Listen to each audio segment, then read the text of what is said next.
friends, today we are going to be learning how to make a potty pad. You will need 2 pieces of fleece and a piece of Zorb or U-Haul, which is your absorbent material for this. First, you're going to have to cut all of your pieces to the same size, which is what I'm doing here. I am using a quilting grid to do this and a nice fabric cutter. Obviously, a lot of you are not going to have the cutting board and the specific cutter that I'm using and the quilting grid, but scissors and a ruler will work just as well. So long as you get all of the pieces to about the same size, you will be fine. You just need to line the edges up for this potty pad. Now that all 3 pieces are cut to the same size, you need to arrange them that your absorbent material is like this. Then you have the fleece flipped with both sides that you want on the outside of the potty pad against each other, and then layered with the sides that you want on the inside touching your absorbent material and on the other side. Usually I pick the side that has the most colorful pattern for the outside of the potty pad, and that would be here. You can see the difference in color between these two, hopefully.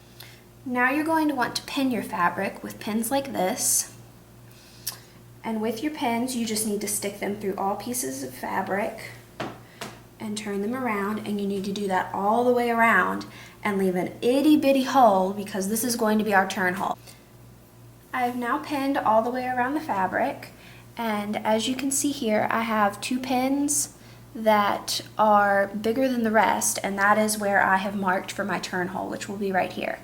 Now you need to take it to the sewing machine, or you can hand sew it, but I wouldn't recommend that because your stitches will be wider and there will be a better chance of you getting your piggy's feet caught in the stitches, and you don't want that.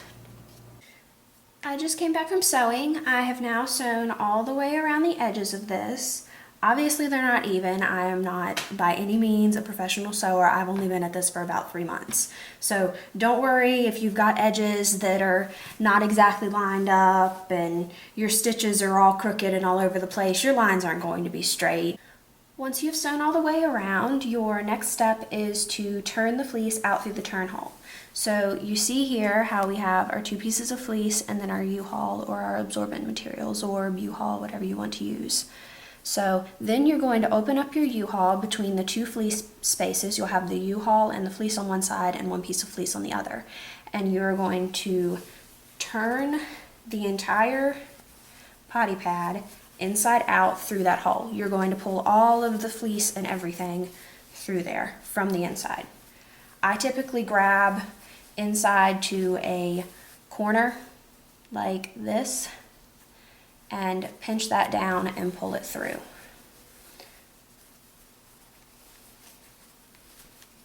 Obviously, once you get this out, you're going to have to straighten the corners and you're going to have to move the edges a little bit because you see it's just going to be really bumped up. So now I am straightening out the corners, and you'll feel the seams on the inside and you just need to push on those and it will help to push out the corners.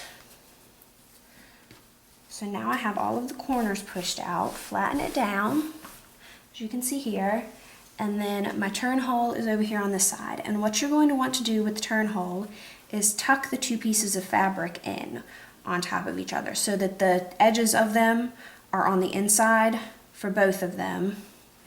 And then you're going to have a little hole that looks like this, where you've got your edge right there and you've got your edge right there.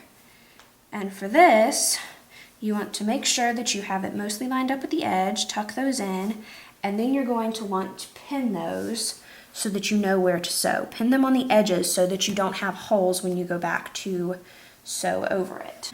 My thread broke while I was sewing this, so I have an example for you of what will happen if you don't sew all the way to the edge. You see here where I've sewn all the way across, but not all the way across because there's this hole here. Now I have to fix my thread and go back and sew over that because you do not want that open. little guinea pig feet could get in that too. 20 minutes later, I have finally gotten my sewing machine to work with me again, so I went ahead and sewed this rectangle around here.